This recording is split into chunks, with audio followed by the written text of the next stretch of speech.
그치? 어렸을 리가 없죠. 근데 차라리 지금 조금 이제 환경됐다가 회복되고 나서 그 몸 상태가 최고조일 때 또 시험 보는 것도 나쁘지 않아. 딱 근데 그럴만 해요. 그러니까 거의 다 알 때 볼 것 같은. 그럼 확신은 들어?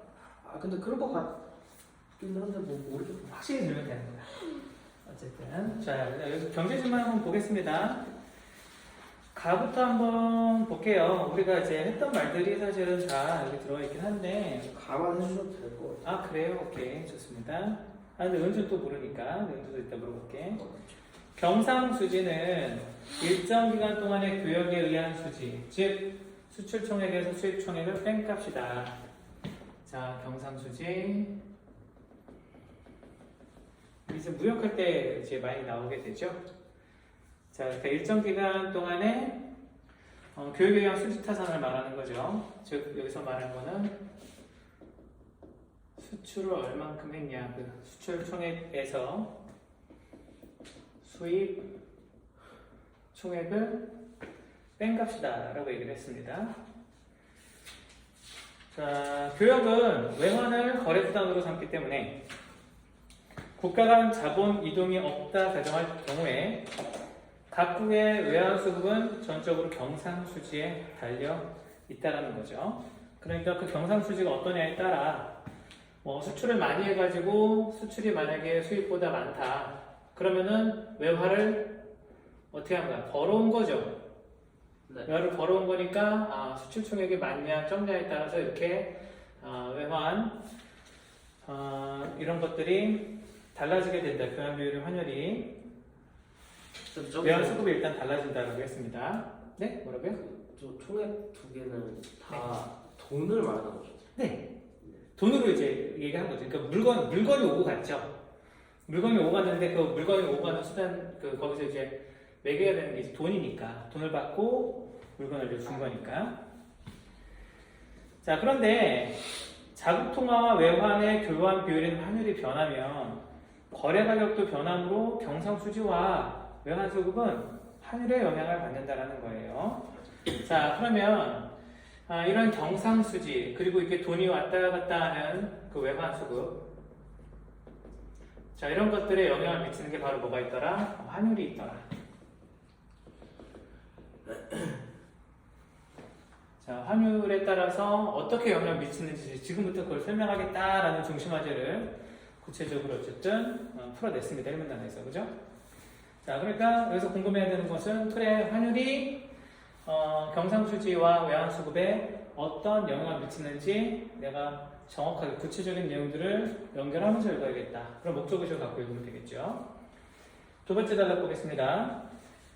환율이 달러당 1,000원에서 1,200원으로 오르면 우리나라와 미국 간 교역에서 10,000원이던 수입품의 국내 판매 가격이 12,000원으로 올라 수입품의 국내 수요가 감소합니다. 우리 다 했던 것들이죠. 그러니까 뭐 환율이 오른다라고 했을 때 환율이 오른다 그리고 내린다라고 하면은 이게 이제 돈의 교환 비율이라고 했었잖아요. 그러면 여기 지금 10,000원이라고 나 얘기하긴 했는데 우리 또 예전에 했던 1,000원으로 한번 얘기를 해볼게. 원래 1,000원 대 1달러였다고 해보자. 자, 근데 여기서 지금 1,200원 대 1달러 교환 비율이 이렇게 될 수도 있고 아니면 800원 대 1달러 이렇게 이제 바뀔 수도 있단 말이야.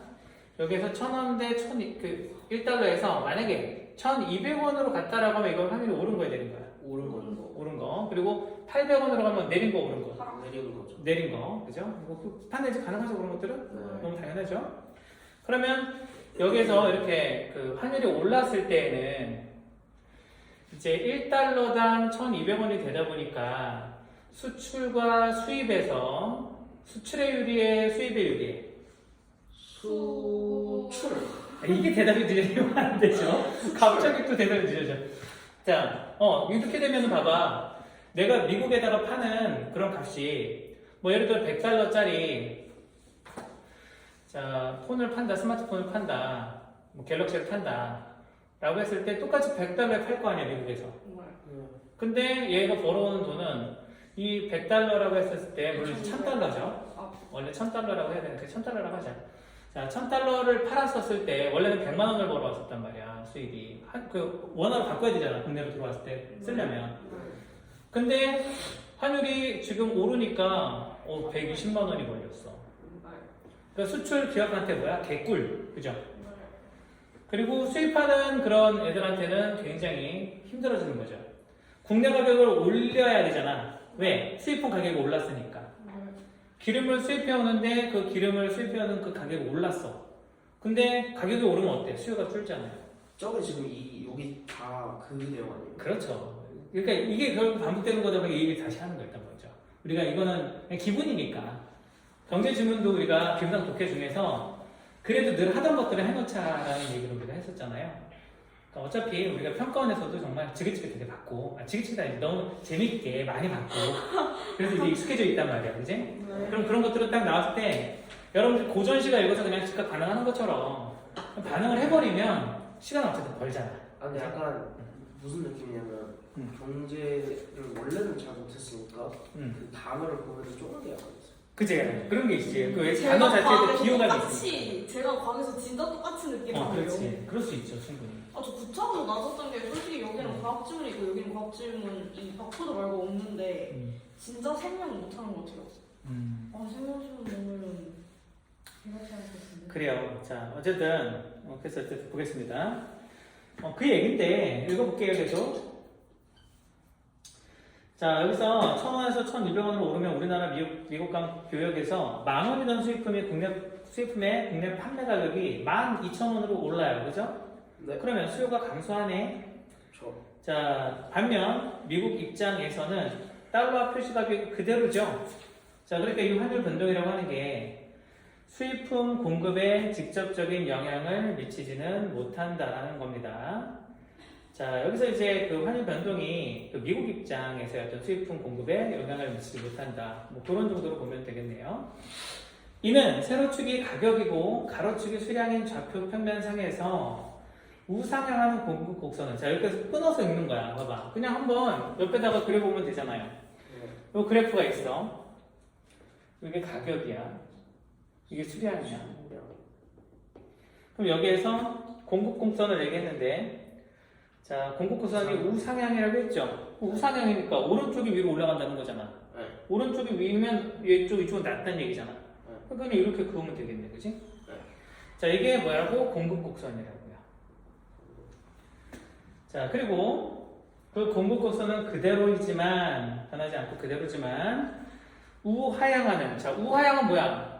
오른쪽이 내려간다는 얘기니까 여기서 이렇게 내려가는 거겠네, 그지? 자, 그러니까, 우하향하는 수요 곡선만 좌측으로 이동하는 것과 같다. 자, 수요 곡선. 자, 이게 원래 수요 곡선 이렇게 있었다고 해보자. 우하향하는 거.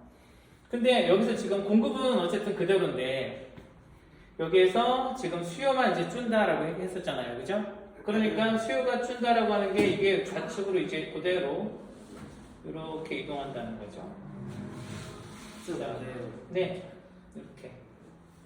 이렇게 보면 안 되는 건 아는데요. 인과가. 네. 근데 저렇게 가면은 네.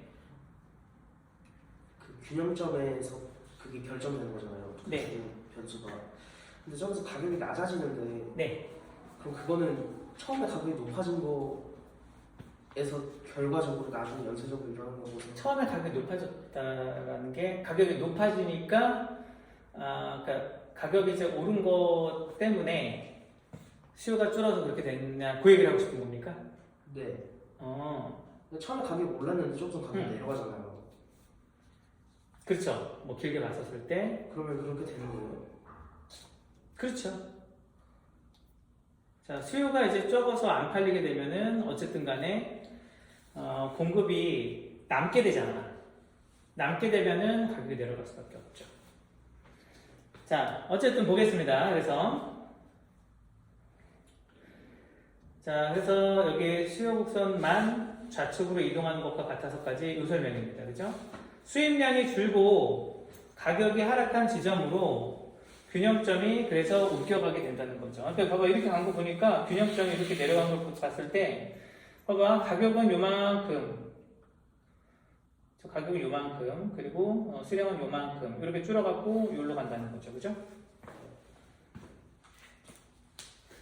국가 간 자본 이동이 없다면 외환 수요는 수입을 통해 지출되는 외환의 총액에 해당하므로 환율이 오를 때 수입량이 준다는 점에서 외환 수요는 환율에 반비례한다.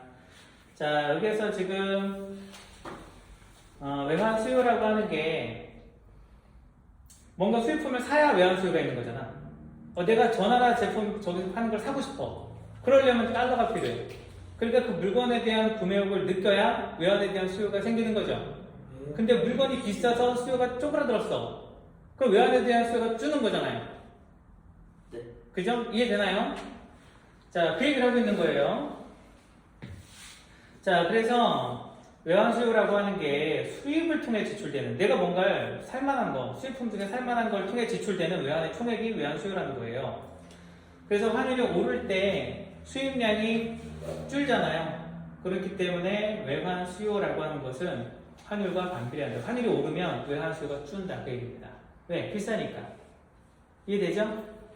자, 그래서 반비례, 외환 수요와 환율이 반비례다. 그거 체크, 화살표로만 해놓으면 일단 되겠네요. 여기까지 어려운 거 있습니까?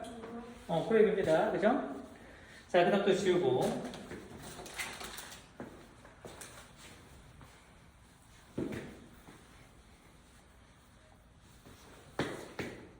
세 번째 달러 볼게. 이와 달리.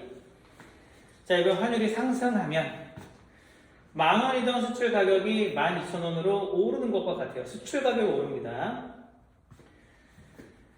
자, 그래서 그 수출 가격이 12,000원으로 올라도 똑같은 가격에 판매를 하게 된다는 거죠. 여기서 지금 주의할 건 뭐냐면 이문단하고 산문단 둘 다 환율이 오른다는 공통점이 있습니다. 그죠? 그래서 여기서 첫 번째 멤버가 왔습니다. 그래서 멤버 같대. 왜 오르지? 이와 달리라가 이렇게 한 거지? 네. 그래요. 그럼 봐봐. 침착하게 이문제는 환율이 오르는 거에 대한 얘기를 하고 나서 이와 달리 해놓고 똑같은 얘기를 했으면은 너는 공통점, 나는 차이점을 찾겠어. 이렇게 읽어야죠. 그러니까 왜 그러지가 아니라 그럼 이건 공통점이구나 하고 쿨하게 넘기세요. 자, 이와 달리 환율이 상승하면 자, 요 조건은 똑같은 거야. 자, 10,000원이던 수출 가격이 12,000원으로 오르는 것과 같아서 우리나라에서는 수출품의 공급을 늘리게 된다. 자, 그죠? 봐봐. 수출하는 입장에서 이제, 개꿀이잖아.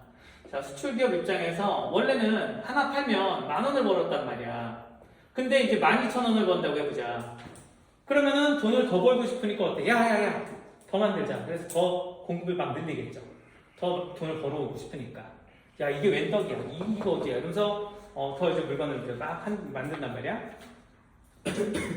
자, 그래서 공급을 늘린다고요. 수출기업 입장에서. 반면 수출품의 미국 내 수요인 수출 수요와 달러화 표시 가격은 환율과 무관하게 미국의 시장 상황에 의해서 결정되어 있습니다. 자, 그러니까 여기서 지금 달러와 봐봐. 여기 환율은 우리나라 사정이고 달러는 변함이 없잖아요. 그죠? 이게 10,000원이다. 그러면은 여기서는 똑같이 10달러 할 거란 말이야. 달러 그대로고, 그리고 이거 달러 그대로기 때문에 그에 따른 수요도 어때? 고정되어 있는 거예요. 그죠? 수요는 똑같은데 똑같은 상황에서 공급을 늘려버리면 어떻게 돼? 가격을 내리게 되겠죠.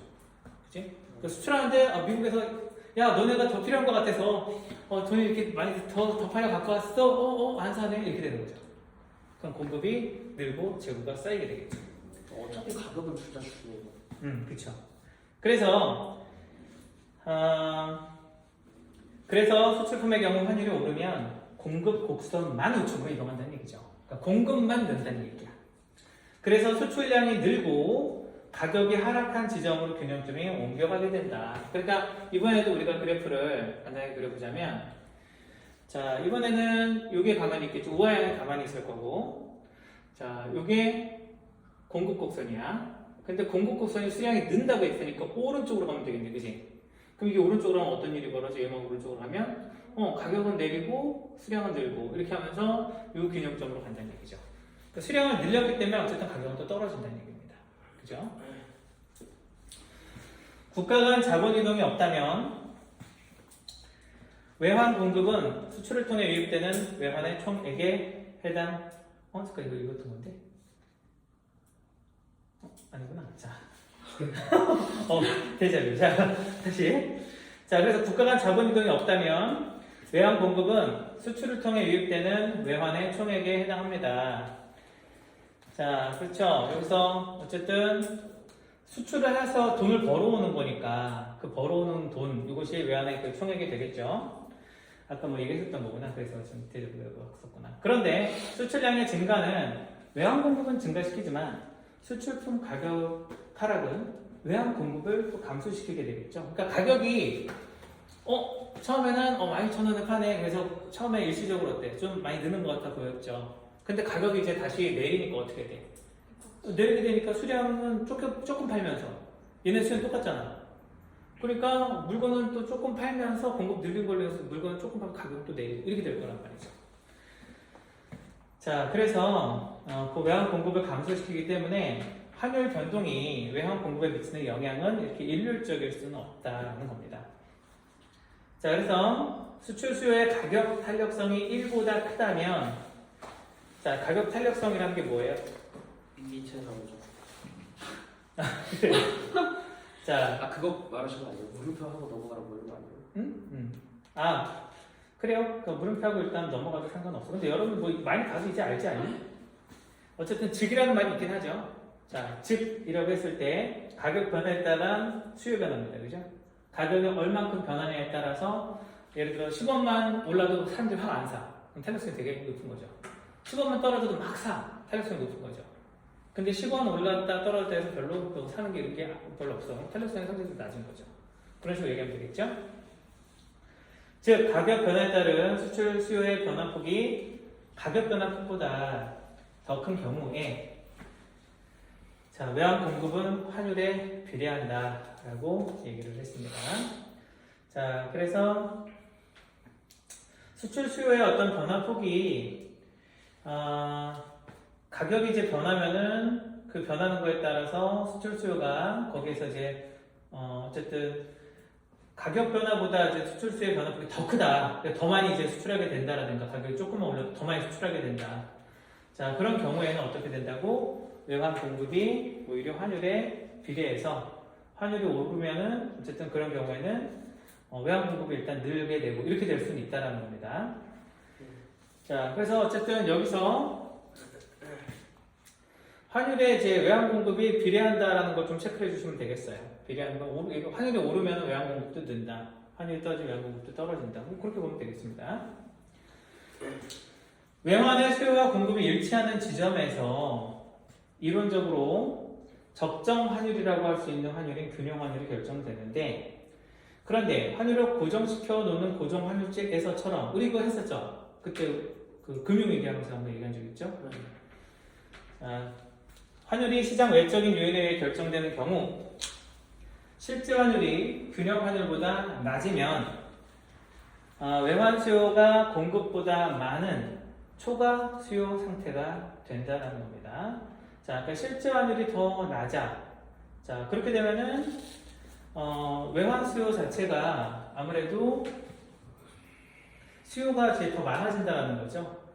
자, 그러니까 균형 환율은 오히려 좀 더 높여놨는데 실제 환율이 이제 그보다 더 낮다라고 하면 거기에 대해서 사람들이 더 우리 뭐 어땠어? 환율이 높아질수록 어떤다고 했죠? 수요가 준다고 했었잖아. 감소한다고 했잖아. 근데 수요가 여기서는 실제 환율이 낮으니까 상대적으로 실제 수요가 이제 늘어난다. 그런 개념을 보면 되겠죠. 그래서 초과 수요 상태가 된다. 그런 얘기입니다. 국가 간 자본 이동이 없다면 이는 곧 경상수지 적자와 같다라는 겁니다. 자, 왜냐면 초과 수요 상태가 이제 된 것과 관련이 있겠죠. 경상수지 적자국이 환율을 높이려고 애쓰는 이유가 바로 여기 있다는 거죠. 자, 그래서 실제 환율이 균형 환율보다 낮으면 이런 일이 벌어지기 때문에 오히려 더 높이려고 한다는 겁니다. 자, 그래서 여기 첫 번째 간은 이제 그런 내용이었었고, 나는 어땠어? 나는 이 브랜스턴 우주 체제 전까지 네. 브레턴 우즈 체제. 그래. 야, 아니야.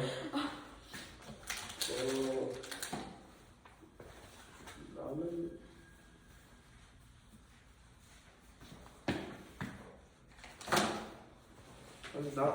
이해 안 되는 게 네. 이해 안 되는 게 있으면 그냥 처음부터 읽는 게 맞아. 자, 이해 안 되는 게 있네. 은주는 어땠어, 나는? 뭐 있었는데 괜찮았어?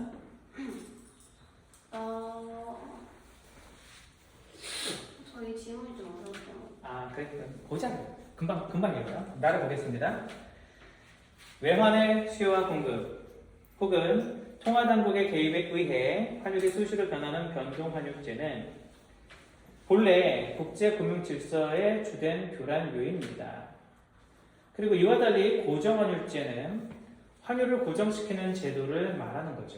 자, 그래서 지금 두 가지가 이제 나왔네. 변동환율제가 나왔고 고정환율제가 나왔습니다.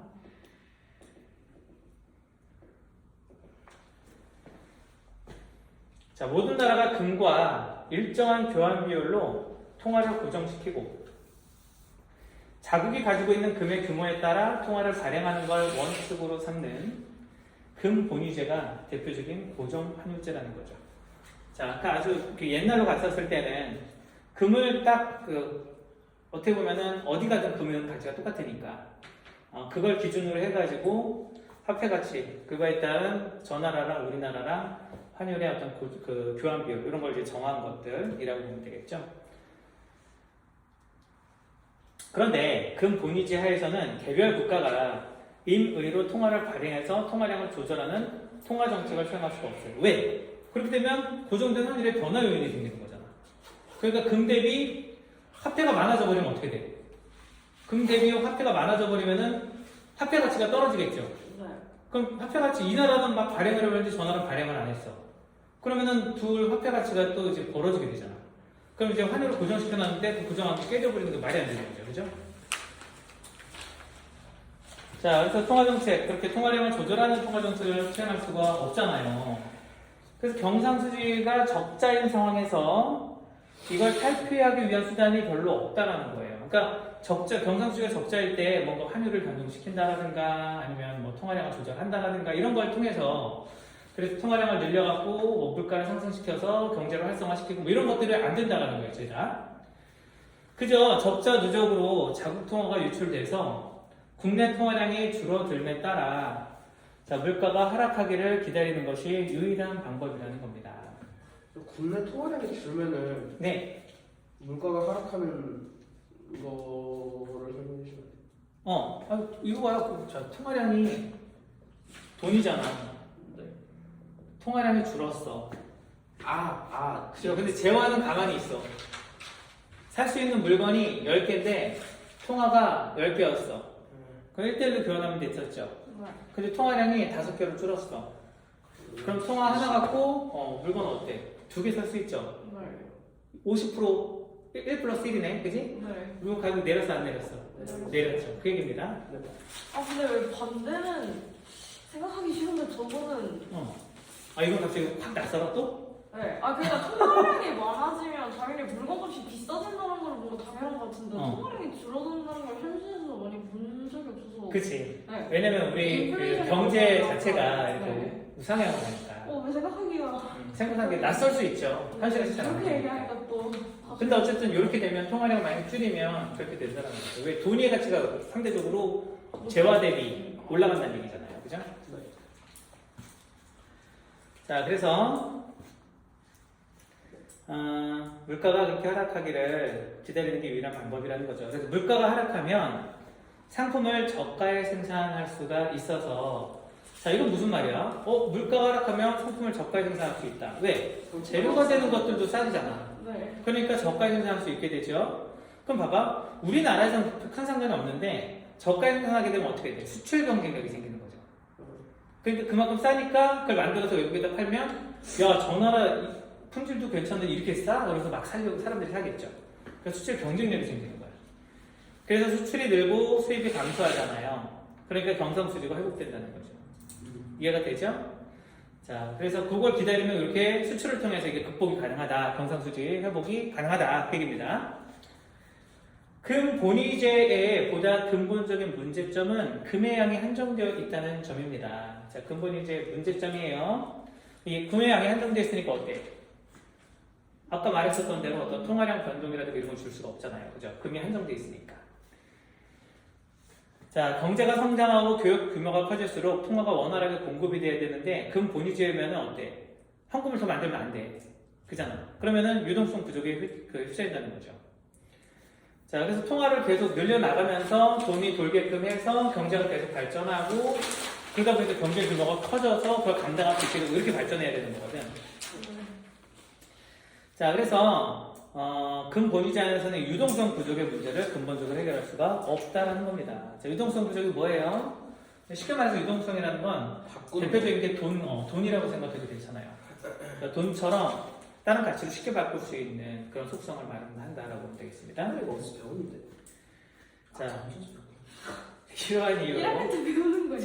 제1차 세계대전 이후에는 각국에서 변동 환율제가 채택되곤 했다라는 거죠.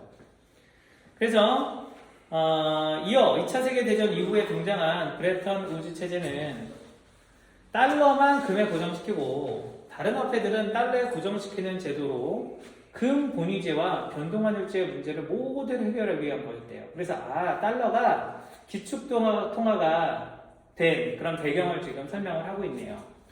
봐봐, 2차 세계대전 때 어떤 일이 있었어? 물론 미국도 전쟁에 결국 참여하긴 했지만 미국이 처음에 어땠어? 무기 팔아. 독일에도 무기 팔아먹었어요. 네. 그래서 양쪽에서 아 진짜요? 빨빨고 있었단 말이야. 대박이네. 영국, 프랑스 자사, 역시 미국은- 독일 너 사, 우린 중립 이러면서 돈을 막 걸었단 말이야. 그러니까 그렇게 세졌지. 그러다가 이제 독일이 이제 미국 그 어선이랬나. 그래서 또 물자 그런 그 화물선 이걸 그때 뭐 침몰시켰나? 영국에다 보내는 거. 그래가지고 이제 그런 것들을 계기로 해서 미국도 이제 선전포고를 하게 되고 그렇게 됐었던 거였었죠. 그래서 2차 세계 대전 후에 미국이 어쨌든 그 전쟁에서 이제 승리한 국가이기도 했고 그래서 이제 그 어떻게 보면 지금 전쟁으로 해서 다 가난해진 그런 폐허가 된 상황이었잖아 다른 나라들이. 근데 미국에는 미국 자원도 본토에서는 많고 뭐가 안 하지 많았으니까. 않았어요? 미국 본토에서는 전쟁 안 하지 않았어요?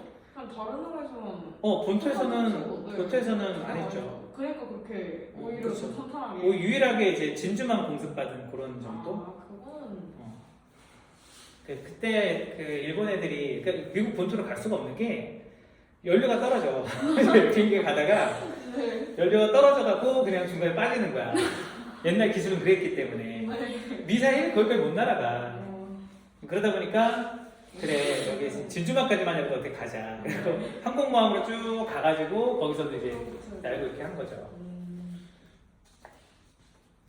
자 그러면 어쨌든 그래서 그 미국이 2차 세계대전 이제 끝낼 때 핵폭탄 투하할 때도 B-29 그 전투기가 날아와서 일본에 폭탄을 떨어뜨리고 다시 돌아갈 기름이 없는 거야.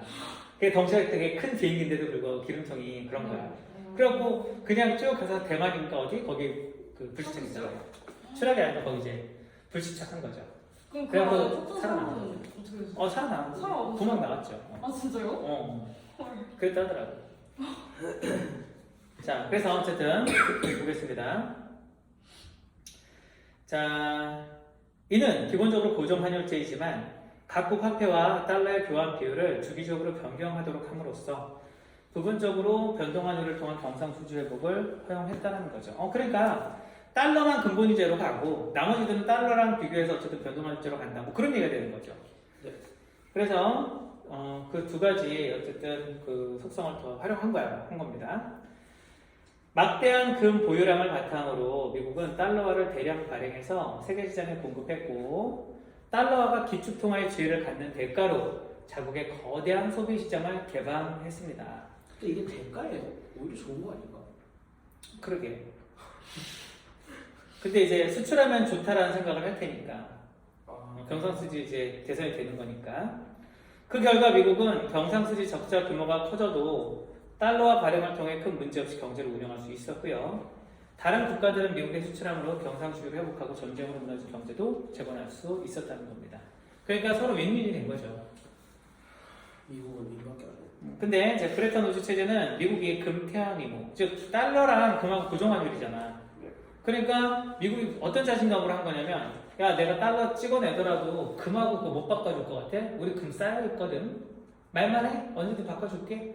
그 자신감이 좀 있었던 거야. 근데 지금은 어때? 너무 많이 찍어냈죠? 자, 그래서 지금 못 바꿔주죠? 난리가 나겠죠? 자, 그래서 그 달러를 금으로 교환해달라는 요청에 응해야 할 의무를 지켜야. 왜? 고정환율제니까. 근본위로 해서 고정환율이니까 작동한다. 그런데 60년대 이후 다른 국가들의 달러화 보유액이 미국이 보유한 금의 규모를 초과했고, 그렇게 되겠죠. 그렇게 될 수밖에 없죠. 왜? 금은 한정돼 있으니까. 미국의 경상수지 적자는 눈덩이처럼 커진 겁니다. 미국은 통화량을 줄여서 문제를 해결하는 대신 달러화를 더 찍어내면서 금 태연 의무에 축인 금을 판매해서 적자를 메꿨대요. 자, 그러니까 국가를 상대로 금을 판매하는 거겠죠? 개인을 상대로 금을 그쵸. 개인 상대로 한 건 당연히 아니고.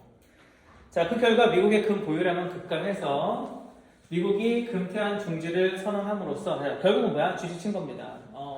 나 못해 이러면서 중지 선언했고 브레튼 우드 체제는 막을 내리고 다시 변동환율제 시대가 도래했다는 겁니다. 그럼에도 불구하고 이제 미국 달러는 이제 기축 통화로서의 어떤 힘을 좀 가지고 있죠. 그리고 요즘은 이제 왜 미국이 이렇게 저게 다 하냐? 비트코인 그래서 뜬 거죠, 비트코인. 처음에는 저거 죽이고 싶다. 이거야말로 진정한 통화다 이렇게 이제 얘기를 한 것들도 있었죠. 자, 그럼 이제 이걸 바탕으로 해서 4번에서 9번 문제를 풀어보도록 하겠습니다. 일단 다시 제프리 할 거 해보세요.